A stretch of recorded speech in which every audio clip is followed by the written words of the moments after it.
만물유래는 역사문화 유래 콘텐츠 채널입니다. 좋아요 및 구독은 더욱 알찬 영상 제작에 큰 힘이 됩니다. 전설야담, 자식 증명하라는 해괴한 문서 한 장. 옛날 경기도 시흥 땅에서 정생이란 사람이 이진사 집에서 그의 딸과 혼례를 치를 때의 일입니다.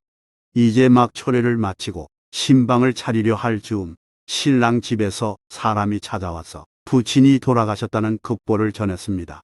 깜짝 놀란 신랑은 허둥지둥 매우 급하게 본가로 돌아갔습니다. 정생 아버지는 진사로서 전실 소생 외아들 정생과 후치 양씨를 거느리고 집안 대대로 내려온 많은 재산을 지켜가며 50평생을 여유롭고 안락하게 살아왔습니다. 그런데 사랑하는 외아들 정생을 시흥 땅으로 장가 보내어 더없이 행복한 그날 급환으로 세상을 떠난 것입니다. 정생은 아버지의 죽음을 전혀 예상하지 못했기에 미리 마련해 놓은 뇌자리가 없어서 당황했습니다. 급히 지관을 불러 뇌자리를 알아봐 달라고 부탁했고 지관이 좋은 자리를 발견했다고 알려왔습니다. 정생이 지관과 함께 그곳으로 가보니 처갓집 뒤에 있는 처갓집 소유의 산이었습니다. 하여 정생은 산기슭 아래에 있는 처갓집에 들렀습니다. 처갓집은 이진사가 별세한 지 오래되어 장모가 외동딸을 데리고 사는 처지였습니다. 상주이자 신랑인 정생이 장모에게 인사드린 후 조심스레 부탁에 말을 꺼냈습니다. 장모님, 송구하오나 선친의 쇳자리를 빌리러 왔습니다. 초래만 지냈을 뿐 신방을 꾸미지도 못하고 황망히 떠난 사위가 느닷없이 다시 나타나니 장모 입장에서는 사위가 비록 상제가 되긴 했지만 무척 반가웠습니다. 상사를 당하여 얼마나 애통한가. 장모는 사위에게 조문 인사를 건넨 후 딸을 불러서 한방에 앉게 했습니다. 장모는 상주를 위로할 겸 술상을 차려주고 딸에게 따르도록 했습니다. 장모는 둘만의 시간을 위해서 슬쩍 자리를 피해 주었습니다. 정생은 아무리 초상 상제라지만 100년짝이 될 젊은 색시를 제대로 마주보니 마음이 풀리고 술을 마셔 거나하게 취하자 새댁을 그저 바라보고만 있을 수 없었습니다. 아리따운 신부의 자태를 황홀한 눈으로 바라보던 정생의 눈동자가 흐려지는가 싶더니 정생은 신부의 손을 잡고 어깨를 만지고 이내 허리를 껴안았습니다. 그리고 한바탕 뜨거운 경랑의 시간을 보냈습니다. 잠시 후 정생은 주섬주섬 번매무새를 다시 갖춘 뒤 그만 가봐야겠다는 말만 남기고 자기 집으로 돌아갔습니다. 며칠 후 장례식 날이 되어 정생은 처갓집 뒷산에 아버지 관을 모시고 왔습니다.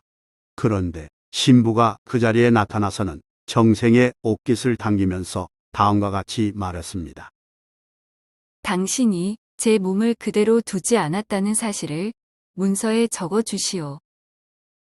정생은 신부의 황당하고 해괴한 말에 어처구니 없는 표정을 지었습니다. 무엇을 써내라는 말이오? 정생은 아무리 무지몽매한 사람일지라도 이렇게 할 수는 없다고 생각하며 불쾌해했습니다.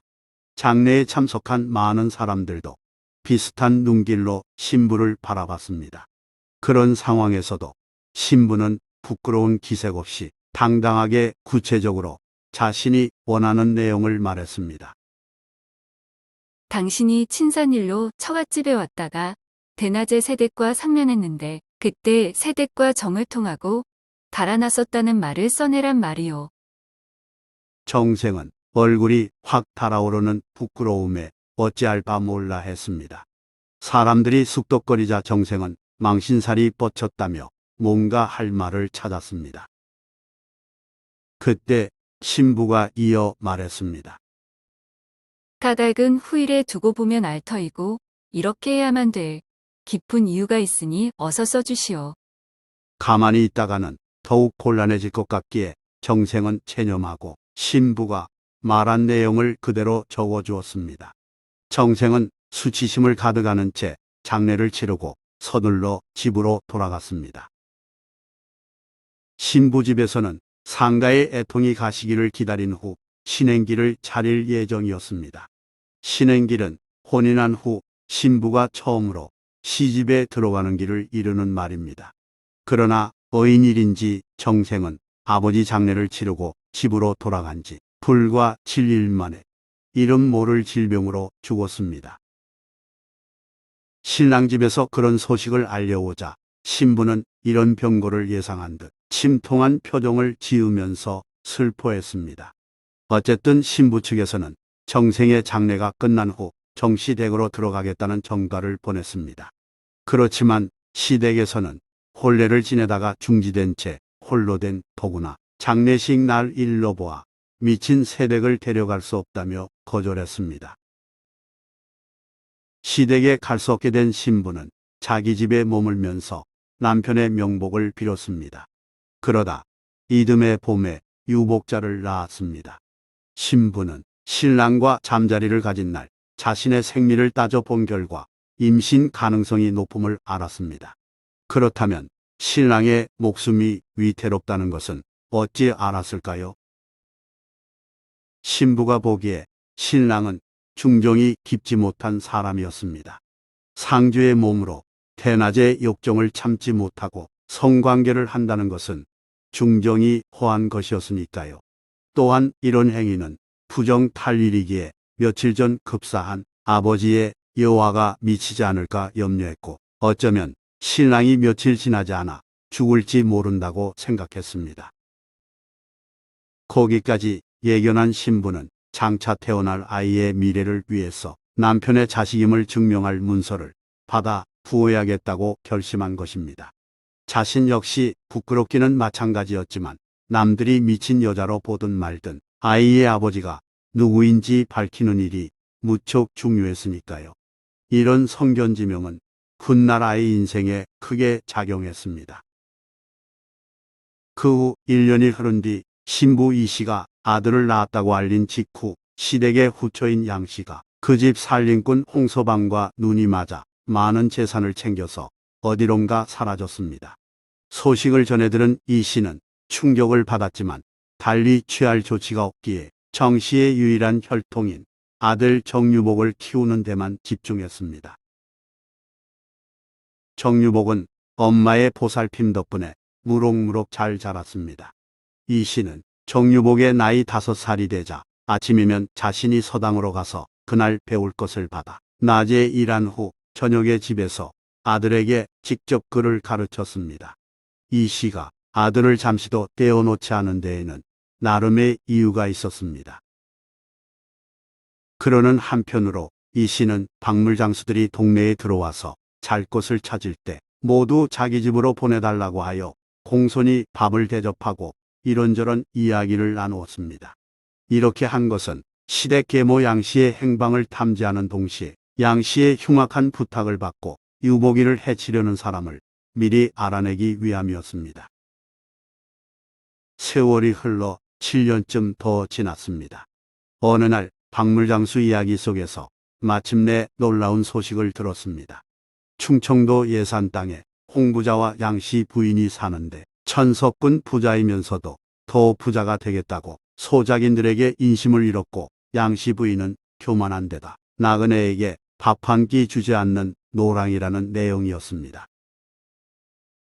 그 정보를 통해 그 집은 서울 말씨를 쓰고 그 부잣집과 가깝게 지내고 신임을 받아 재미 보는 사람이 바로 자기 집에도 와서 자고 간 비단장수 할머니라는 사실을 알아냈습니다. 살림꾼이었던 홍서방은 그전부터 양씨와 정을 통했으며 정진사 부자를 몰래 죽게 했다는 소문도 들었습니다. 비단장수 할머니는 자객임이 틀림없구나. 유복자인 정신의 상속자가 언젠가는 장송한 뒤에 유산을 찾아가려 할 터이니 양씨 부인이 먼저 손을 쓰려 한 것입니다. 며칠 후 비단장수 할머니가 찾아왔을 때 이 씨는 아무 내색을 드러내지 않고 예전처럼 친절하게 맞이해 주었습니다. 이날 할머니는 이런저런 말을 돌리다가 이 씨에게 은근슬쩍 유복자 증명 문서가 있는지 물었습니다. 자신에게 친절하게 대해주는 이 씨의 아들을 죽이기보다 문서를 빼내가는 게 마음 편하고 목돈을 줄 수 있었던 까닭입니다. 이때 이 씨는 싱글벙글 웃던 평소와 달리 정색하며 할머니에게 말했습니다. 당신이 내 아이를 해치려 한다는 사실을 다 알고 있어요.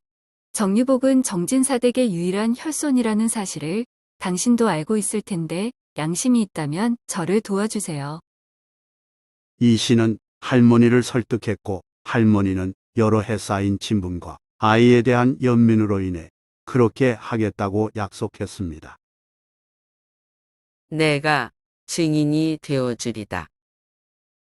10여 년 동안 은인자중하면서 대를 기다린 이 씨의 목적이 비로소 달성되는 순간이었습니다. 이 씨는 할머니와 함께 충청 감명으로 찾아가 양 씨와 홍부자의 간음, 살인, 재산 횡령 등을 고발했습니다. 재판이 시작됐을 때 유복자 증명 문서가 결정적 증거로 채택됐습니다. 그리하여 양 씨와 홍부자는 옥에 갇히는 신세로 전락했고 두 사람이 가로챈 정진사댁 재산은 모두 정유복에게로 상속됐습니다. 정유복은 훗날 과거 급제 후 집에 표수를 했고 집안의 많은 재산은 소작인과 빈민을 위해 사용했다고 합니다. 이 모든 일은 이 씨 부인이 간직했던 유복자 증명문서 한 장의 결과였습니다.